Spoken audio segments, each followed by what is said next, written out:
하나님의 시간이 있습니다. 모든 것이 드러나는 시간, 그 시간을 하나님의 시간이라 말합니다.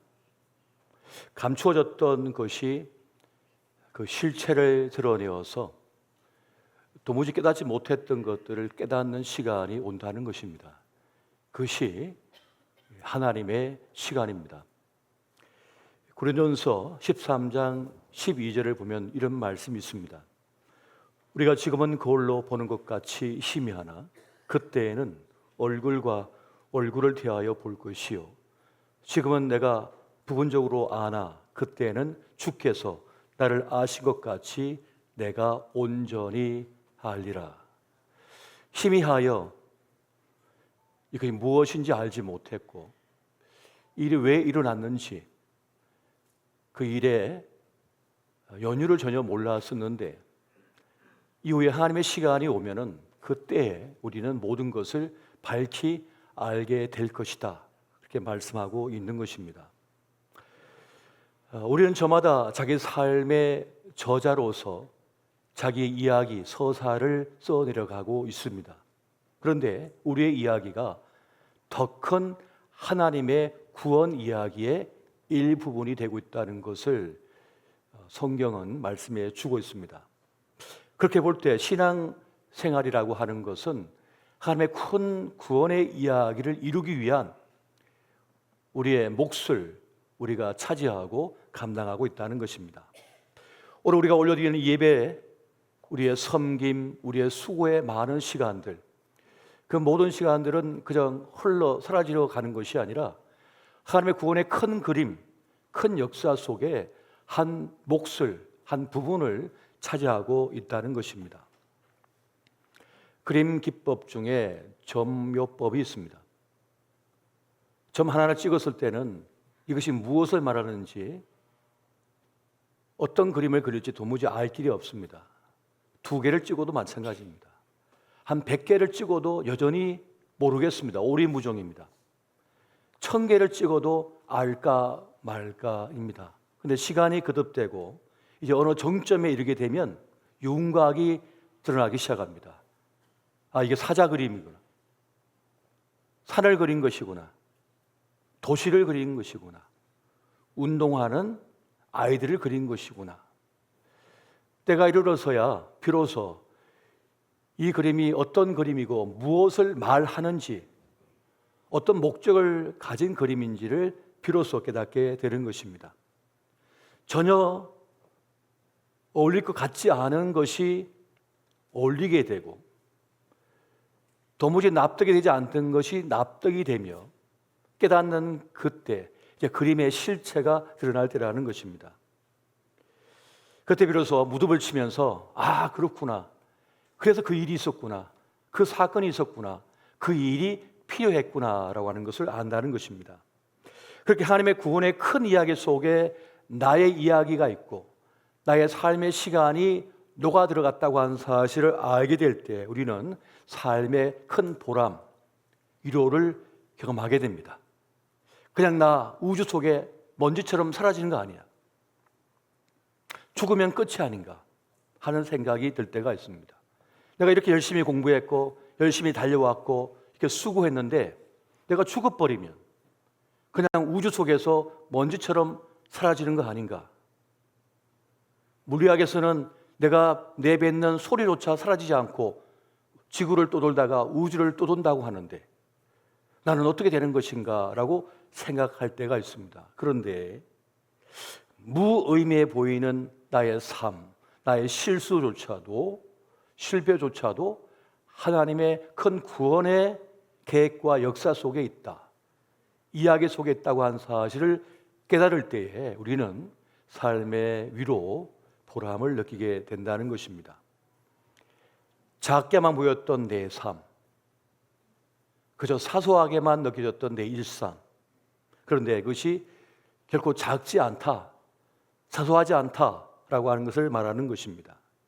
무의미하게 보이고 무가치하게 보였던, 지워버리고 싶은 과거의 일들, 누구에게도 들키고 싶지 않은 일들, 수치스러운 그 일들조차도 하나님의 구원의 큰 역사를 이룸에 있어서 한 성취를 위한 과정이고 사건이라고 하는 사실을 깨닫는 순간 우리 삶은 의미가 있기 시작하는 겁니다. 그것을 통해서 하나님의 보다 큰 뜻이 이루어지고 있다고 하는 사실을 알 때에 보람, 가치, 의미를 경험하게 되는 겁니다. 여러분, 하나님은 무의미가 없습니다. 저 참새 한 마리가 떨어지는 것도 뜻이 있다고 말했습니다. 하나님은 목적을 가지고 움직이시는 분입니다. 우리를 모이게 하신 이유가 있다는 거죠. 우리를 부르셔서 거듭나게 하시고 하나님의 사람이 되게 하시고 직분을 주신 이유가 있다는 겁니다. 하나님의 큰 구원의 계획 속에, 그 이야기 속에 내가 있고 우리가 있다는 것입니다. 하나님의 구원 계획 속에 있는 고난이라면 납득이 됩니다. 그걸 수용할 수가 있습니다. 고난의 이유를 모를 때 힘든 것이지 고난의 이유를 알면 그렇게 힘들지 않습니다. 버틸만 하고 받아들일만 한 것입니다. 납득이 되면 조금은 쉬운 삶을 살게 됩니다. 그렇게 하나님의 구원의 큰 계획 속에, 큰 이야기 속에 나의 이야기가 있다, 내 삶이 있다 라고 하는 사실을 깨닫는 순간 우리는 삶을 좀 새롭게 바라볼 수 있게 되는 겁니다. 시절들이라고 하는 글을 쓴 작가 공선옥 씨가 있습니다. 그 글을 보면 그가 그렇게 말을 합니다. 나의 20대 시절 젊은 날은 남루했다. 늘 배가 고팠다. 비가 오면 내 헤어진 신발 속으로 늘 비가 들어왔다. 그래서 늘 내 양말은 젖어 있었고 내 삶은 참 보잘것이 없었다.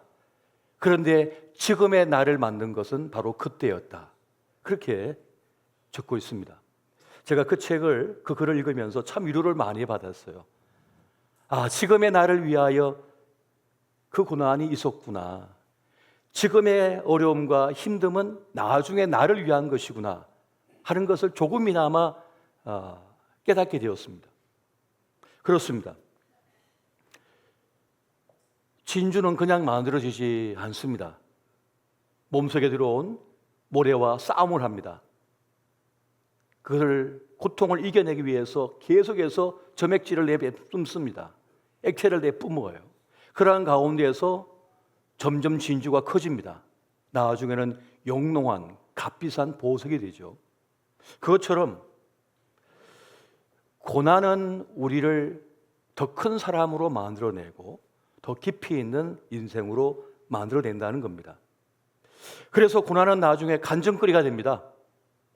자랑거리가 됩니다. 이전에는 아픔이었고 수치였습니다.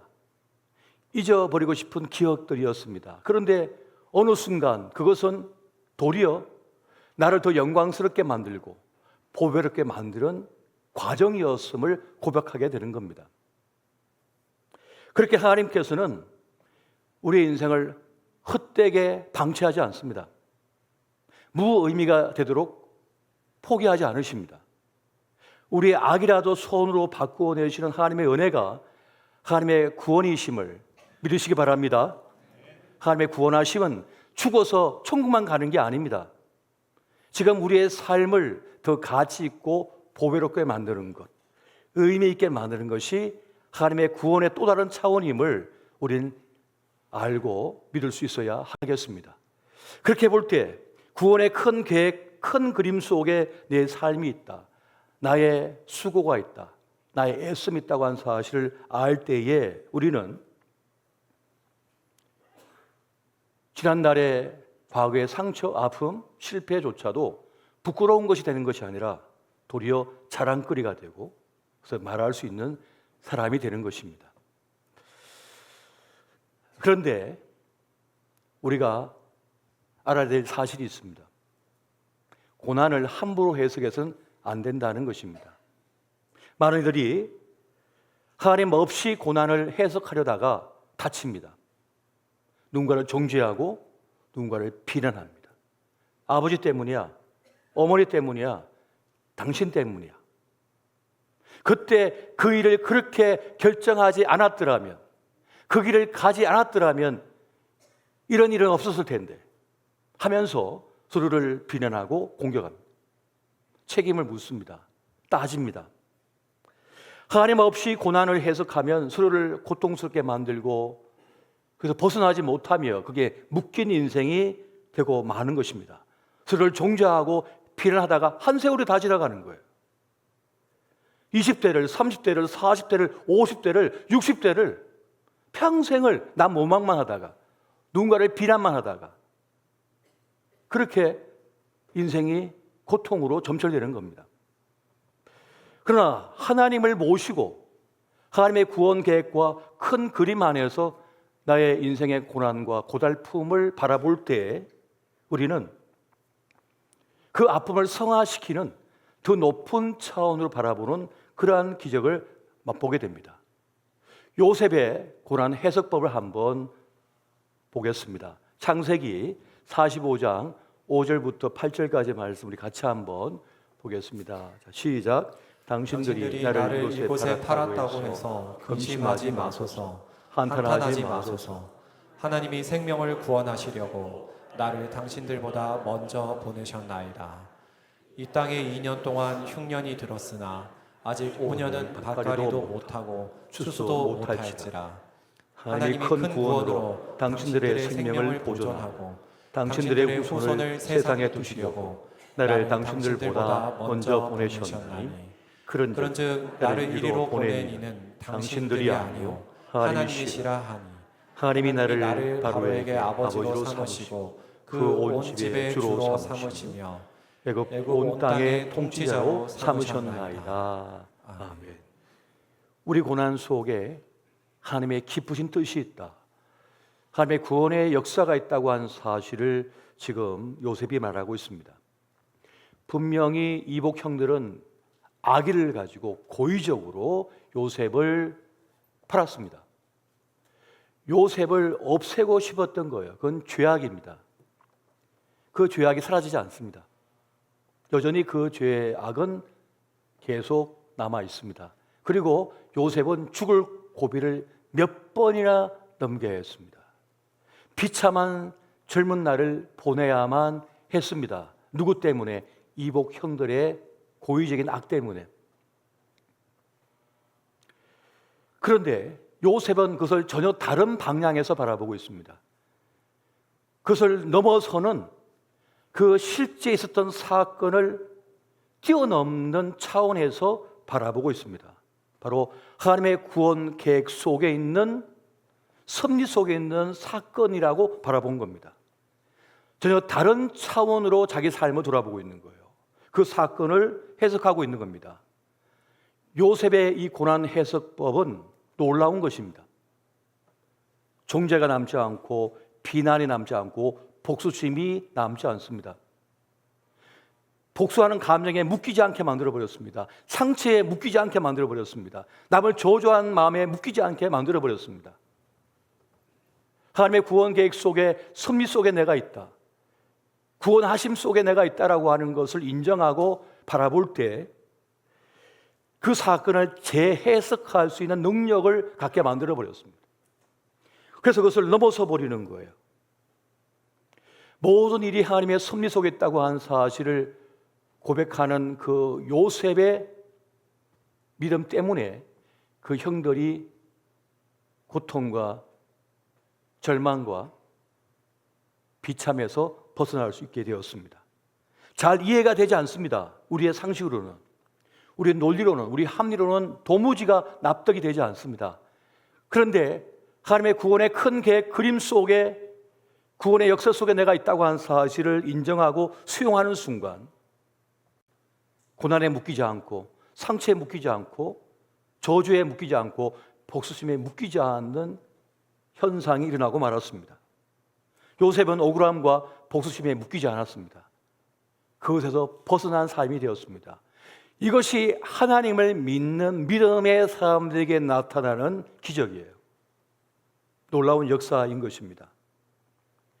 닉 부이치치가 있습니다.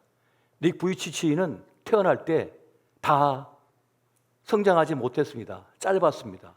팔, 다리도 짧고 그의 모든 신체에도 장애를 가진 채 태어나야만 했습니다. 그런데 그는 장애에 묶이지 않았습니다. 누구보다 수영을 잘하는 수영 선수가 되었습니다. 내 아이의 아버지가 되었습니다. 누구보다 전 세계를 가장 많이 다니며 수많은 이들 600만 명이 넘는 사람들에게 복음을 전했고 수없이 많은 사람들이 예수 그리스도를 영접하는 역사가 일어났습니다. 그는 자신의 삶이 장애가 하나님의 구원 계획 속에, 하나님의 구원의 큰 역사 속에 있다고 하는 사실을 믿은 사람이었습니다. 그래서 장애에 묶이지 않은 거예요. 사람들의 시선에 묶이지 않은 겁니다. 누구보다 당당하게 자신의 삶을 살아갔습니다. 이것이 하나님의 구원의 큰 섭리 속에 내가 있다, 구원의 이야기 속에 내가 있다고 하는 사실을 믿는 사람에게 나타나는 결과인 것입니다. 하나님의 최고 전략은 언제나 사람이었습니다. 사람을 통해서 하나님은 구원의 큰 일들을 이루어가고 계셨습니다. 지금 이 자리에 있는 우리 모두는 하나님의 영적 자산입니다. 나는 보잘것이 없고 형편없지 않은가? 내가 무슨 영향력이 있는가? 라고 생각할 수도 있겠습니다만 하나님께서는 세상에 볼 때 약하고 보잘것없고 무슨 쓸모가 있겠나 하는 이들을 통하여 하나님의 위대한 일들을 이루어 오셨습니다. 그들을 통하여 하나님의 하나님 되심, 하나님의 구원의 큰 역사를 이루는 것을 봅니다. 여러분 고린도전서 1장 26절부터 31절까지 말씀을 한번 같이 보겠습니다. 자, 시작. 형제들아 의를 부르심을 보라. 육체를 따라 지혜로운 자가 많지 아니하며 능한 자가 많지 아니하며 문벌 좋은 자가 많지 아니하도다. 그러나 하나님께서 세상에 미련한 것들을 택하사 지혜 있는 자들을 부끄럽게 하려 하시고 세상에 약한 것들을 택하사 강한 것들을 부끄럽게 하려 하시며 하나님께서 세상에 천한 것들과 멸시받는 것들과 없는 것들을 택하사 있는 것들을 피하려 하시나니 이런 아무 육체도 하나님 앞에서 자랑하지 못하게 하려 하십니다. 너희는 하나님으로부터 나와서 그리스도 예수 안에 있고 예수는 하나님으로부터 나와서 우리에게 지혜와 의로움과 거룩함과 구원함이 되셨으니 기록된 바 자랑하는 자는 주 안에서 자랑하라 함과 같게 하려 함이라. 아멘. 우리의 쓸모, 우리의 쓰임새가 하나님께 있다는 겁니다. 우리의 약함이, 우리의 부족함이 도리어 하나님의 하나님 되심을 드러내는 이유가 된다는 거예요. 조금 더 문제가 되지 않는다는 것을 말씀해 주고 있습니다. 기도원의 300용사 이야기를 우리는 잘 알고 있습니다. 13만 5천 명 미디안 군대가 공격해 옵니다. 그들을 대응하기 위해서 그 12지파가 다 군인들을 끌어모았는데 3만 2천 명밖에 되지 않습니다. 13만 5천 명 대 3만 2천 명입니다. 턱없이 부족합니다. 그런데 주님께서 말씀합니다. 너무 많다. 돌려보내라. 어떻게 돌려보냅니까? 전쟁에 두려우냐? 집에 두고 온 처자식이 걱정되느냐? 돌아가라. 그래서 돌려보내고 나니까 남은 군인이 10,000명입니다. 이제 13만 5천 명 대 10,000명이 싸워야 됩니다. 근데 주님께서 말씀합니다. 너무 많다. 귀찮다. 돌려보내라. 어떻게 돌려보낼까요? 냇가에서 물을 마실 때 개처럼 핥아 먹는 이들은 돌려보내고 물을 떠서 먹는 이들은 남겨라. 그래서 남겨보니까 300명밖에 되지 않는 거예요. 근데 주님은 사실 300명도 필요 없습니다. 그냥 혼자 하시면 되거든요. 근데 굳이 300명을 남긴 이유는 증인이 필요해요. 하나님께서 어떻게 구원을 행하시는지 보고 전달할 사람이 필요한 거예요. 300명도 많았습니다. 사실은. 무엇을 보여주고자 하시는 겁니까? 구원은 하나님께 있다. 구원은 하나님께 달려있다고 하는 사실을 깨닫게 하고 보여주기 위함이었던 것입니다. 지금 이 자리에 있는 우리는 어떤 이들입니까? 기도원의 300용사와 같은 사람들입니다.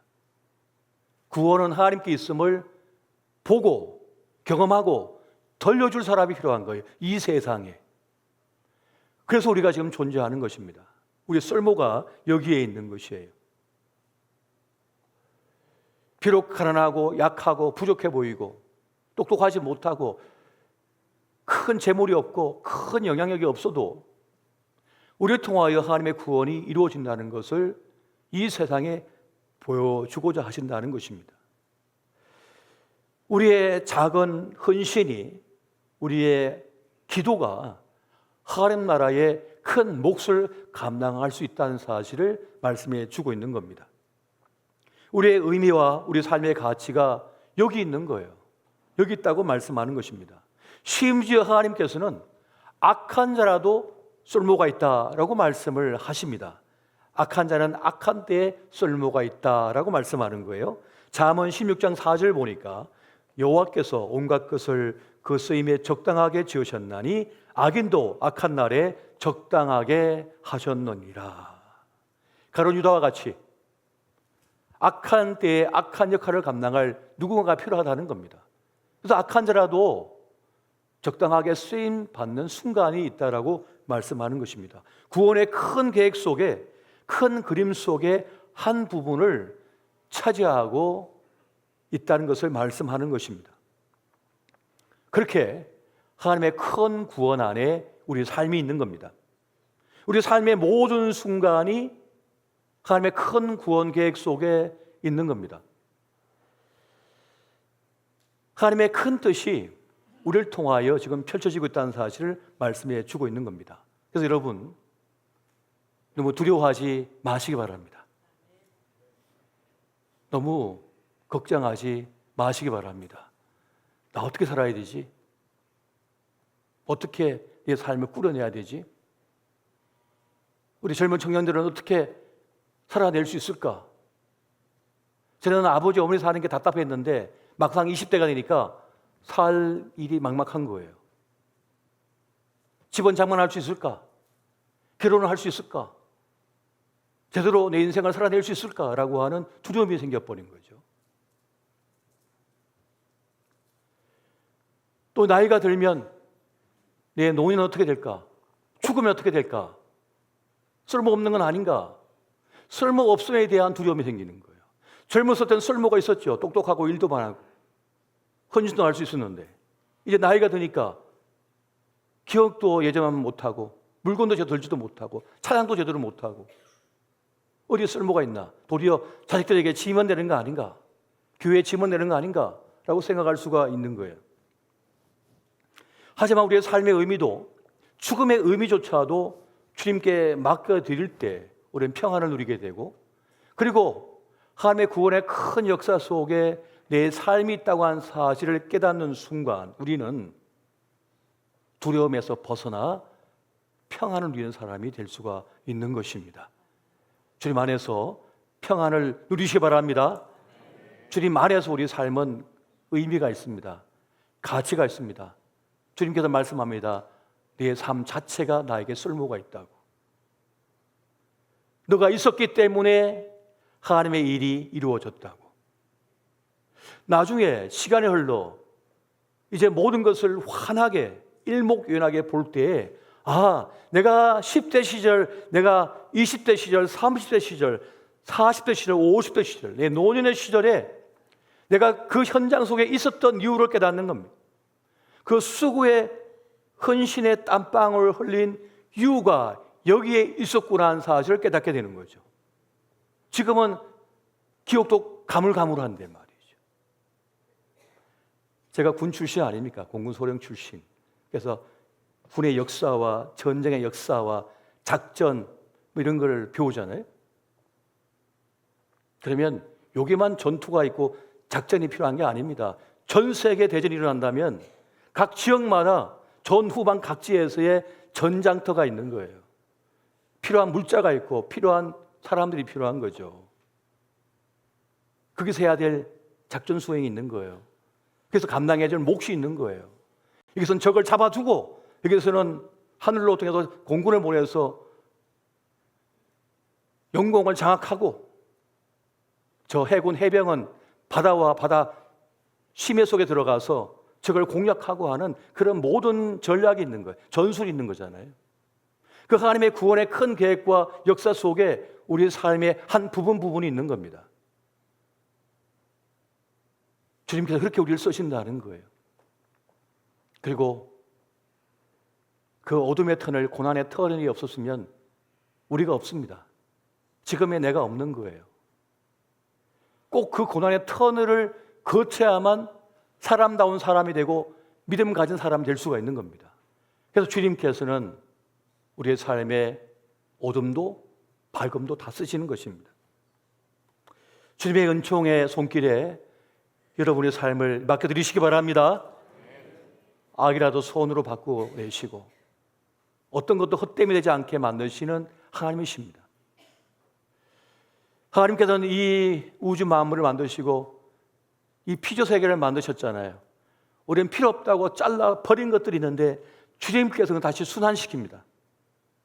자기 만물을 순환시켜서 다시 쓸모가 있게 만드시잖아요. 우리가 다 버린 것들이 다 쓰레기 돼서 끝났다면 이런 지구는요 쓰레기통이 됐을 겁니다. 다 썩어서 없어졌을 거예요. 그런데 순환을 하잖아요. 피조 세계가 주님께서 이렇게 작동시키는 거예요. 이게 하나님의 구원의 역사인 것입니다. 그래서 우리는 다 알 길이 없는 것이죠. 그렇기 때문에 그 의미를 하나님께 맡겨드릴 수가 있어야 되는 것입니다. 이것이 합력하여 선을 내신다는 하나님의 말씀의 깊은 뜻이 되고 있는 것입니다. 할렐루야. 여러분 좋은 것만 보여주고 싶잖아요. 예쁜 모습만 보여주고 싶잖아요. 건강했고 씩씩했던 모습만 보여주고 싶잖아요. 그런데 그건 나의 모든 모습이 아닙니다. 나의 뒷모습도 있잖아요. 나의 눈물도 있고요. 나의 고민도 있고요. 나의 슬픔도 있지요. 나의 아픔도 있습니다. 수치스러운 기억도 있습니다. 근데 그것이 나를 만들어낸 거죠. 그것조차도 내 삶인 겁니다. 주님은 그를 버리지 않으시고 나를 가치 있게 만들어내시는 겁니다. 여러분, 나를 나다게 하는 것은 내가 아닙니다. 나를 나다게 하는 것은 하나님이신 거예요. 믿으십니까? 네. 여러분, 고린도전서 15장 10절 말씀 보겠습니다. 같이 봅니다. 시작. 그러나 내가 나된 것은 하나님의 은혜로 된 것이니 내게 주신 그의 은혜가 헛되지 아니하여 내가 모든 사도보다 더 많이 수고하였으나 내가 한 것이 아니요 오직 나와 함께 하신 하나님의 은혜로다. 아멘. 세상은 말합니다. 나를 나대게 하는 것은 나다. 그러니까 살 수가 없는 겁니다. 쉴 수가 없는 겁니다. 죽도록 공모해야죠. 죽도록 일을 해야죠. 나를 나대게 하는 건 나니까. 불안할 수밖에 없고 두려울 수밖에 없는 겁니다. 나를 나대게 만든 건 나니까. 그런데 하나님은 다르게 말씀하시는 거예요. 나를 나대게 하는 것은 내가 아니라 하나님의 은혜로 된다라고 말씀하는 것입니다. 그럼 믿으십니까? 한번 따라해 보십시오. 나를 나대게 하는 것은 하나님의 은혜로다. 이것이 하나님께서 우리에게 알려주시는 바예요. 진리의 말씀인 겁니다. 내 아들, 내 딸을 내 아들, 내 딸 되게 하는 것은 하나님의 은혜로 되는 것이다라고 말씀하는 거예요. 이것을 믿을 때 우리는 책임의식에서 조금 벗어날 수 있어요. 우리는 너무 과도한 책임의식 때문에 죽습니다. 고통 속에서 합니다. 내가 못나서 그래. 내가 형편이 없어서 그래. 내가 공부를 못해서 그래. 돈이 없어서 그래. 사람이 없어서 그래. 늘 한탄만 할 수밖에 없는 겁니다. 그래서 과도한 책임의식 때문에 사람들이 무너져가는 거예요. 그런데 주님께서 말씀하는 겁니다. 오직 나와 함께 하신 하나님의 은혜로 되는 것이다. 하나님의 은혜로 되는 것이다. 여러분, 나를 향하신 하나님의 은혜가 무엇입니까? 하나님은 사람 속에 숨겨진 영광을 보시는 분입니다. 그 사람 속에 숨겨진 가능성을 보시는 분입니다. 그 사람 속에 감춰져 있는 가치를 보는 것이 하나님이십니다. 사람은 못 보는데 하나님은 보시는 거예요. 나도 나를 모릅니다. 내가 내 자식을 낳았지만 내 자식의 영광을 모릅니다. 부모가. 네가 잘 되면 내 손에 장을 지질 거야 이러고만 앉았죠. 요즘은 그런 부모가 없겠지만 옛날에는 많으셨어요. 저도 아버지를 만나면 그럴 거예요. 손에 장 한번 지져보세요. 저한테 옛날 그러셨으니까. 교회 다니니까 저보고 네가 잘 되면 내 손에 장을 지진다 그러셨어요. 교회 못 가게 하려고 그렇게 말씀하셨죠. 옛날에. 교회가 밥이 나오냐 떡이 나오냐, 밥도 잘 나오고 떡도 눈물 잘 나오는데 매주마다 나오는데 무슨 말씀인지 모르겠어요. 모르니까 그런 말씀하신 거죠. 하나님 눈으로 볼 수 있어야 됩니다. 하나님을 시선으로 볼 수 있어야 되는 거죠. 하나님 눈으로 자신과 내 가족과 자녀를 바라보게 되면 다르게 보입니다. 자신을 비하하지 않게 되고 자신을 공격하지 않게 됩니다. 탓하지 않게 됩니다. 많은 사람들이 연예인들이나 어떻게 성공한 사람들을 볼 때 영웅시하는 경향이 있대요. 심리학자들이 하는 말이에요. 너무 영웅시한다는 거예요. 어떤 정치인이나 유명인을 너무 영웅시한다는 거예요. 그런데 그 속에는요, 자기 멸시가 있답니다. 아예 경쟁을 할 수 없으니까 자기 멸시를 해버리는 거예요. 그런 신이고 영웅이고 뭐 갓재석이라 그러고 갓숙이라 그러고 하면서 막 높이고 자기는 멸시를 해갖고 바닥에 가라앉힌다는 거예요. 그래서 자기 책임을 모면하려고 하는 것도 있답니다. 그런데 잘못된 시선인 거죠. 그렇게 할 필요가 없거든요. 그들도 불안에 떠는 인간일 뿐이거든요. 어쩌다 성공을 했지만 그 성공을 언제까지 유지할 수 있을지, 그 성공이 도리어 재앙이 될지 알 길이 없어요. 그들도 두려움 속에 달리고 있는 거거든요. 마치 자동차를 운전하는데 속도가 한 300km 달리고 있네요. 뭐 잘 달리고 있는데 불안한 거예요. 잘못하면 도로에서 튕겨져 나갈 수 있거든요. 돌멩이 하나만 있어도 전복되거든요. 어떤 사람은 너무 늦게 천천히 달려서 걱정이지만 어떤 사람은 너무 빨리 달려서 걱정인 거예요, 사실은요. 그러니까 알 길이 없는 겁니다, 우리 인생이라고 하는 것이. 그래서 너무 과도하게 누군가를 추앙하거나 영웅시할 필요가 없습니다, 사실은. 다 죄 속에 멸망할 인생일 뿐이기 때문에 그렇습니다. 여러분, 믿음이란 뭡니까? 하나님의 관점에서 바라보는 겁니다. 나는 약하고 부족하지만 하나님의 관점으로 보는 것입니다. 하나님의 구원 계획 속에 내가 있음을 알고 하나님의 구원의 큰 뜻이 있다고 하는 사실을, 나에게 있다고 하는 사실을 아는 믿음으로 나를 바라보는 것입니다. 그렇게 건강한 자존감은 자기 삶을 묵묵히 당당하게 걷게 만듭니다. 갑니다. 여러분, 어떤 사람이 성공한 사람입니까? 자기 삶을 자기답게 살아내는 겁니다. 그것이 성공한 인생입니다. 여러분, 짝퉁으로 살려고 하지 마십시오. 그저 내가 좋아하는 거, 내가 만나 하는 거 먹고 가지고 내가 좋아하는 사람들과 함께 충성되이 충실하게 자기 삶을 살아내면 성공한 인생입니다. 혹시 다른 사람 부러워하며 바라볼 필요가 없는 겁니다. 쓸데없는 경쟁의 그 레일 속에 자기를 던질 필요가 없는 겁니다. 그 레이스 할 필요가 없는 겁니다. 자기 삶을 그냥 살아가면 되는 거예요. 내 몫의 삶을 나답게 살아내면 성공한 인생인 거예요. 그걸 살기에도 인생이 너무 짧아요. 너무 시간이 없어요. 자기 몫의 삶을 살면 되는 것입니다. 요셉은 하나님의 관점, 하나님의 큰 구원의 역사라고 하는 그 관점 속에서 그 영적인 눈을 가지고 자기와 자기 형제들을 바라본 것입니다. 그렇게 바라봤기 때문에 복수심에 묶이지 않았어요. 자기 비하에 빠지지 않고 자기 비참에도 빠지지 않았습니다. 하나님의 구원 계획 속에, 구원의 역사 속에 내가 있다, 우리 형제들이 있다, 아버지가 있다 라고 하는 믿음으로 그가 나아간 것입니다. 하나님의 관점에서 자신을 바라보고 형제를 바라보고 세상을 바라봤기 때문에 그는 자기 삶을 살아갈 수가 있었습니다. 어떤 분이 그런 질문을 하더라고요. 그러면 요셉은 보디발에게 복수했을까요? 여러분 생각은 어떠십니까? 성경에 나와 있지 않은데 요셉이 보디발 그 집안을 그냥 끝냈을까요? 제가 볼 땐 그러지 않았을 것 같습니다. 요셉의 믿음과 그의 심성을 보면 말이죠. 우리는 하나님을 인정하는 삶을 살아야 됩니다. 하나님의 구원의 큰 역사 속에 내가 있다는 그 믿음으로 살아가야만 합니다. 에덴 동산에서 일어난 가장 큰 사건은 선악을 알게 한 나무를 아담과 하와가 침범한 것이었습니다. 그 사건이 주는 의미, 무엇을 말하고자 하는 것일까요? 선과 악을 결정짓고 판단하고 심판하실 분은 주님밖에 없다는 겁니다. 그런데 그 하나님의 자리를 내가 차지하겠다는 거죠.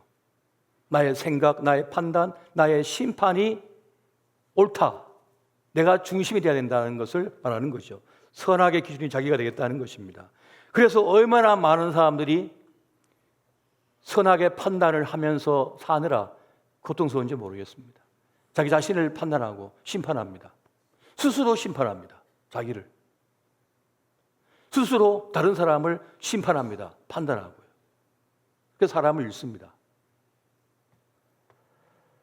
그런데 요셉과 같은 하나님의 사람들은 그 선악의 판단을 하나님께 맡겨버립니다.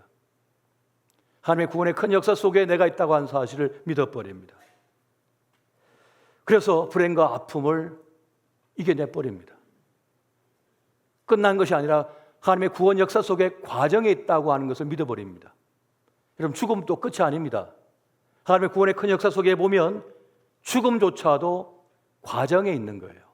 이 세상을 끝내고 하나님 나라를 시작하는 과정에 있는 겁니다. 끝이 아니라는 거예요.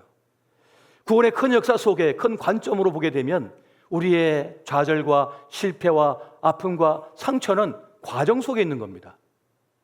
나를 빚어가시고 만들어가시는 하나님의 섭리 안에 있는 사건들인 거예요. 끝이 아닙니다. 사업 실패도 마찬가지입니다. 시험 낙방도 끝이 아닙니다. 과정 속에 있는 겁니다. 사람의 이름도 마찬가지입니다. 과정 속에 있는 겁니다. 그 과정 속에 내가 지금 살고 있는 거예요. 하나님의 큰 구원 속에 내가 있다고 하는 사실을 믿을 때 우리는 헛됨이 없다는 사실을 압니다. 아, 내 실수조차도 헛됨이 아니구나. 내 실패조차도 헛됨이 아니구나. 그걸 통해서 내가 더 기쁜 사람 되고 더 큰 마음을 가진 사람이 될 수 있었구나. 그렇게 하나님의 큰 구원의 역사를 믿는 사람은 비록 삶이 어려워도 그 믿음으로서 새롭게 그 어려움을 바라보면서 이겨내고 자기 삶을 뚜벅뚜벅 걸어가게 됩니다. 우리 청주 주님의 교회는 하나님의 구원의 큰 역사 속에 어느 지점이 있을까요? 어느 부분에 서 있는 걸까요? 나중에 시간이 지나면 일목요연하게 보게 될 겁니다. 우리는 11월 6일 날 교회 성장 연구소에서 우리 교회를 탐방 온다고 합니다. 개척하는 목회자 부부 40명이 이제 새롭게 교회를 시작해야 되는데 어떤 교회를 본으로 삼고 배워야 될까 하는 가운데 우리 교회를 선정했대요. 여러분, 우리 교회는 똑바로 보고 싶어서 똑바로 볼 수 없는 교회입니다. 다른 목사를 똑바로 볼 수가 없어요. 지금 똑바로 보는 사람 아무도 없어요. 지금 다 삐딱하게 보고 있죠. 이렇게 견눈질로 볼 때도 많고 목이 아파서 똑바로 볼 수가 없습니다. 옛날 구한 말에 선교사들이 이 땅에 교회를 세워올 때 기역자 교회가 있었죠. 남자는 이쪽에 여자는 이쪽에 해가지고 서로 바라보게 하는. 그래서 기록이 남아 있습니다. 아마 나중에 세월이 흐르면 한국 교회 역사 속에 청주 주님의 교회를 기록해 놓을지도 모르겠습니다. 그 교회는 똑바로 볼 수 없는 교회인데 개척할 때 주소온 장애자를 갖다가 23년 동안 쓰고 맑은 가난을 선택하고 구제와 선교, 상처 입은 영혼들을 위해 사역했고 그리스도의 참된 제자를 세워내기 위해서 헌신한 교회. 그런 교회가 어떻게 살아남을 수가 있었을까? 근데 그 교회는 가능했대. 복음의 역사 속에 이런 교회도 있었다, 또 지금도 있다라고 하는 그런 어떤 하나의 교회 이정표, 복음의 이정표가 우리가 되고 있는 건 아닌가 하는 생각을 가지게 됩니다. 하나님의 큰 구원 안에 우리 교회가 있고 우리가 있음을 믿으시기 바랍니다. 여러분 생각보다 큰 존재일 수 있습니다. 더 큰 몫을 차지하고 있을 수 있습니다. 그러므로 헛됨에 대한 두려움에서 벗어나십시오. 내 인생 어떻게 될까? 염려 속에서 벗어나십시오. 하나님의 구원의 큰 계획 속에, 큰 은혜 속에 우리와 우리 교회가 있음을 믿고 나아가시기를 예수 이름으로 축원드립니다.